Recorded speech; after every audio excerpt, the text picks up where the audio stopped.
While enjoying their vacation, this family came across a small island in the middle of the ocean. But when they went there, they encountered something mysterious, and no one could even reach them for help. The adventurous story begins with a man named Kelvin, who arrived at this destination with his wife and son to enjoy a getaway. It was a coastal country with multiple islands, many of which were unexplored, places no one had ever set foot on. Kelvin, who worked for a big company, had his entire vacation sponsored by them, so without hesitation he set out to enjoy the place with his family.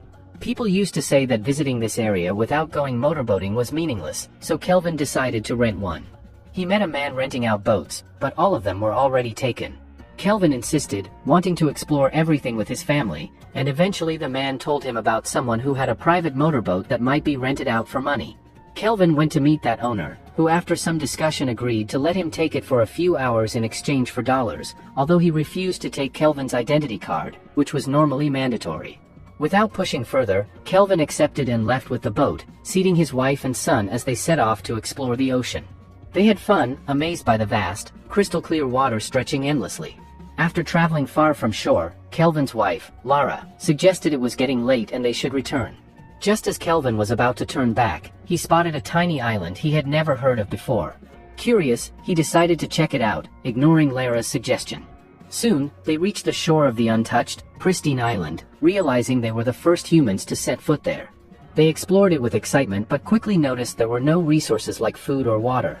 After spending some time, Kelvin decided to head back, but when he tried to start the boat, the engine wouldn't work. Despite repeated attempts, it remained stuck even though there was plenty of fuel. As evening fell and darkness approached, Kelvin grew more worried. They had no certainty of ever getting off that island. Kelvin told his wife Lara that they might have to spend the night on the island, but they had to keep trying because fixing the boat was their only option to escape. Without it, swimming back was impossible. They had traveled too far. The ocean was deceptive, because what looked like a nearby spot in reality was much farther away, almost like a mirage in the desert. Staring at his wife and son, Kelvin realized they were truly stranded on this tiny, unknown island. The night passed without food or water, and by morning Lara noticed Kelvin still desperately working on the engine, but it refused to start. She tried to calm him down, but deep inside they both knew nothing was going to get better. To make matters worse, they hadn't even brought their phones, leaving them unable to call for help. Suddenly, Kelvin spotted a boat in the distance and became excited, shouting with his family to draw attention, but their voices didn't carry across the waves. The boat sailed away without noticing them. In situations like this, survival experts recommend certain techniques to attract attention. Some people think of flare guns, but during the day they are nearly useless since they work best at night. A more effective method is to build 3 separate fires in a triangle formation, burning wood and layering it with green leaves and grass to produce smoke. This triangle is an international distress signal, and smoke can be seen from far away, even in daylight. In addition, experts suggest arranging logs or stones on the beach to spell out large SOS or help letters, big enough to be seen by passing helicopters. Unfortunately, Kelvin's family had terrible luck. None of these options seemed to work, and without food or supplies, they were quickly weakening under the scorching heat of the sun. They managed to survive 2 days on the island, but the days ahead looked even harsher. With no clear way out, Kelvin tried to keep his family's spirits up, telling them another boat would pass by and they would get their chance, but no boat ever came. By this time not a single boat had passed. Another night went by with the family sleeping on the ground, and in the morning they discovered their son had fallen seriously ill. Lara was also weak and needed medication. Kelvin couldn't stand it anymore. He had to save his family. He put them inside the broken boat and began rowing with a paddle, even though he had no idea if this desperate move would work. Exhausted from the blazing sun, he eventually collapsed with his family on the boat, all of them looking like they were close to death. Hours later, Kelvin opened his eyes and spotted another boat ahead. Shouting at the top of his lungs, he tried to get their attention. At first, he thought no one heard him, but finally the boat turned toward them. A fisherman on board had noticed them and steered over to help. Kelvin realized they had drifted near another island, one of the many strange and unexplored ones in the area. The fisherman pulled them ashore and at first appeared kind, helping them out of the water. He asked how they had ended up stranded, and Kelvin explained that he was a doctor, on vacation with his family when their boat broke down and left them stuck. As soon as the fisherman heard the word doctor, greed filled his eyes. Believing Kelvin must be rich, he demanded to know what he would get in return for saving them. Kelvin offered money, but the fisherman was not satisfied. He even grabbed Lara as if threatening to hurt her. Desperate, Kelvin promised him more, but the fisherman shockingly demanded a full $1 million, a sum Kelvin could never provide. He tried to explain that he didn't have that kind of money, but the fisherman insisted he find a way or his family would never be safe. Pretending to agree just to protect them, Kelvin accepted. Immediately, the fisherman struck him on the head with a paddle, knocking him unconscious. When Kelvin awoke, he was on the fisherman's boat alone. The fisherman coldly told him that his wife and son were not with him. Until Kelvin gave him the money, he would never know which island his family had been taken to. Surrounded by countless islands, Kelvin realized the fisherman had trapped him in a cruel game, leaving him no choice but to play along. The fisherman somehow managed to bring Kelvin to a small port and forced him to make phone calls. Desperate, Kelvin contacted all his relatives and friends, pleading for money to save his wife and son, unsure how they could have survived so many days on the island. Seeing his urgency, his friends transferred millions of dollars into his account. Relieved, Kelvin hoped he could now use the money to track the fisherman and find his family. But the fisherman demanded that the money be transferred to another, illegal account, and Kelvin reluctantly complied. Once the transfer was complete, the fisherman was supposed to reveal the location of Kelvin's family. He put Kelvin into a small boat and locked him in the engine room, instructing him to follow while he stayed on another boat ahead, promising to unlock him once they reached the island where the family was held. As Kelvin followed, the fisherman suddenly leapt onto his boat with a sharp weapon, puncturing holes to sink it and kill Kelvin. Another man on the fisherman's boat protested, saying it was wrong since Kelvin had fulfilled the agreed terms, but the black-hearted fisherman ignored him. Trapped and powerless, Kelvin's boat began taking on water, and the fisherman watched gleefully. Luckily, Kelvin managed to breathe and found a window he could break to escape. He drifted helplessly in the ocean until a passing boat spotted him and rescued him, taking him to safety. Immediately, he informed the Coast Guard about being stranded on an island and that the fisherman had kidnapped his family, hiding them somewhere on a nearby island. The officers decided to wait until morning to launch a search, frustrating Kelvin, who insisted time was critical and suggested capturing the fisherman and his accomplice first to trace his family. Suspecting Kelvin might be lying, the officers promised a morning search team. Realizing they weren't taking the situation seriously, Kelvin went to a cyber cafe to study global maps, trying to locate his family. Overwhelmed by the countless islands, he grew increasingly confused and still couldn't determine their whereabouts. Kelvin grew increasingly frustrated, unsure how he could reach his family. He immediately went to the officer, insisting that to catch the fisherman, they needed to check the fish market, reasoning that the man would have gone there to sell his catch. If they went at the right time, they could capture him and discover his family's location. However, the officer and his team insisted that finding the family was the top priority, not chasing the criminal, leaving Kelvin feeling unsupported. Determined, he went to the fish market on his own, questioning everyone and searching the area, but no one recognized the fisherman. Exhausted and defeated, he decided to return to his hotel via cab. While paying the driver, Kelvin noticed a distinctive mark on the man's hand, identical to one he had seen on the fisherman.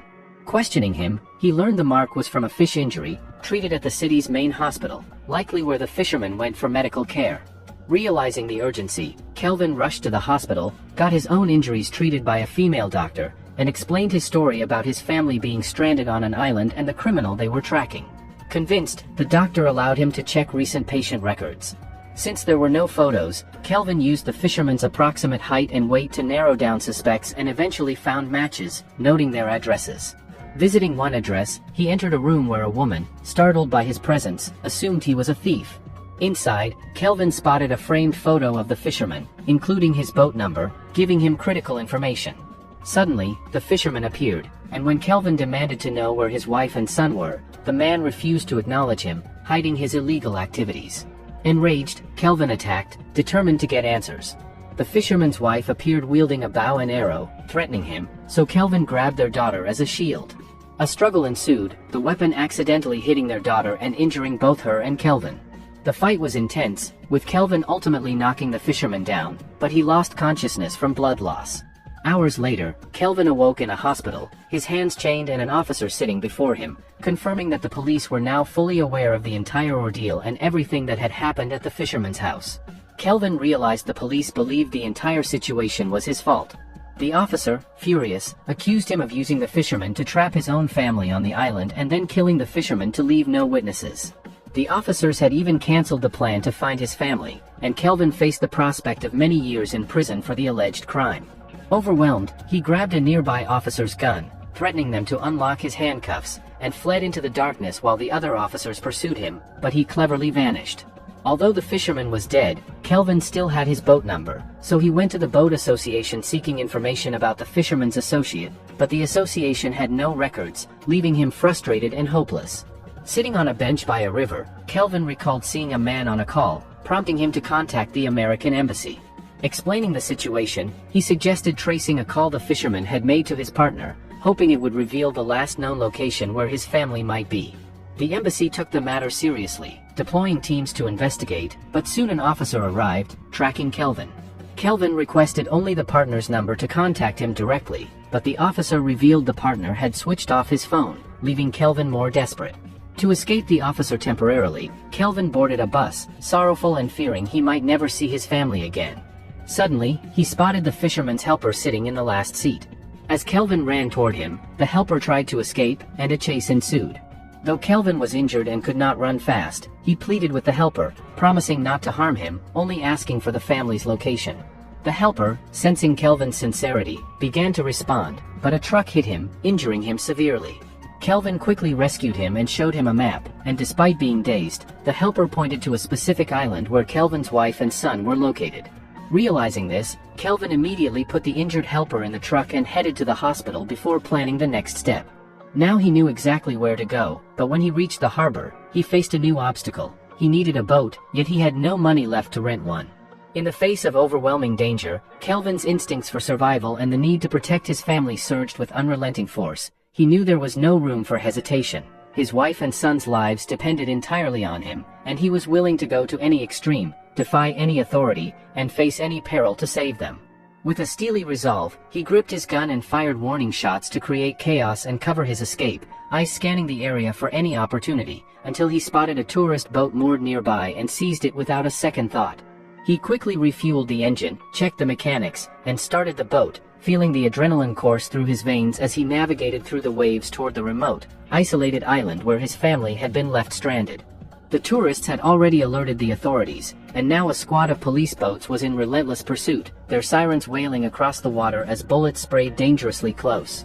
Kelvin huddled low inside the boat, heart pounding, fully aware that he appeared guilty but knowing in his soul that every action he took was out of necessity, not malice. Despite the chaos around him, he never aimed at the officers, discarding his gun to signal he meant no harm, yet he knew they would not let him escape easily. Observing the boat, he realized it had two powerful engines. In a split-second decision, he engaged the second, feeling the speed surge as the boat sliced through the water, leaving the pursuing authorities struggling to catch up.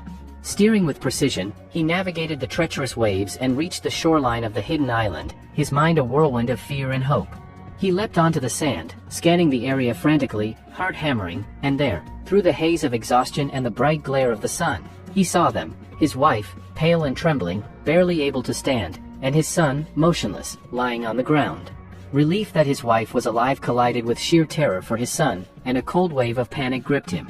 Dropping to his knees, Kelvin fought back tears as he checked for a pulse, shouting his son's name, shaking him gently yet urgently, and doing everything he could recall from first aid and CPR, refusing to accept the nightmare reality of losing him, channeling every ounce of strength, skill, and desperate hope into bringing his child back to life, knowing that in these critical minutes, the survival of his family rested entirely on his hands. Being a trained doctor, Kelvin immediately sprang into action, performing CPR on his son with precision and urgency. Every second mattered.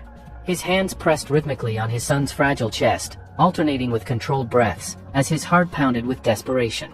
For what felt like an eternity, he didn't stop, didn't waver, pouring every ounce of focus into saving the small life before him. And then, finally, after what seemed like endless moments, his son gasped, coughed, and took a shaky breath, air flowing back into his tiny lungs. Relief flooded Kelvin's body, but there was no time to rest. Both his wife and son were in critical condition. They had survived days on this desolate island without food, without water, without even the smallest bit of relief, and their bodies were near collapse. The island itself seemed merciless, abandoned and unforgiving, as if it existed to trap and break those who stumbled upon it. Kelvin, summoning every last ounce of strength, carefully lifted his son into the boat, securing him as best he could. Then he returned for his wife. She was in an even worse state, so weak that she could not move a muscle on her own. He had to lift her entirely, her body heavy with fatigue and pain, multiple fractures marking her limbs, and severe injuries to her abdomen. Each step was a battle, each movement testing the very limits of Kelvin's endurance. But exhaustion finally caught up with him. Midway, his knees buckled under the combined weight of his family and his own fatigue, and he collapsed onto the sand, cradling his wife in his arms, the weight of the ordeal threatening to overwhelm him completely. Kelvin felt utterly exhausted and completely devoid of the courage to move forward. It seemed as though they were trapped on that desolate island forever, with no way out and no hope left. Every muscle in his body ached from the ordeal, his mind weighed down by fear and desperation, and it felt as if the endless days of struggle had drained every ounce of strength from him. Just when despair threatened to swallow him completely, the distant but unmistakable sound of a helicopter cut through the silence. The long-awaited rescue team had arrived. They had been tirelessly tracking the location of their boat, and now, after what felt like an eternity, they had reached Kelvin and his family. Relief, disbelief, and overwhelming gratitude surged through him as he slowly opened his eyes, taking in the sight of the rescuers surrounding them, ensuring that his wife and child would finally be safe. The nightmare that had haunted them for so many days, the fear of being stranded, the lack of food and water, the constant threat of the sea and the unscrupulous fishermen, was finally coming to an end. The officers who had previously misunderstood Kelvin, suspecting him of reckless or suspicious actions, seemed to have realized the truth, and the tension and doubt that had clouded the situation began to dissipate.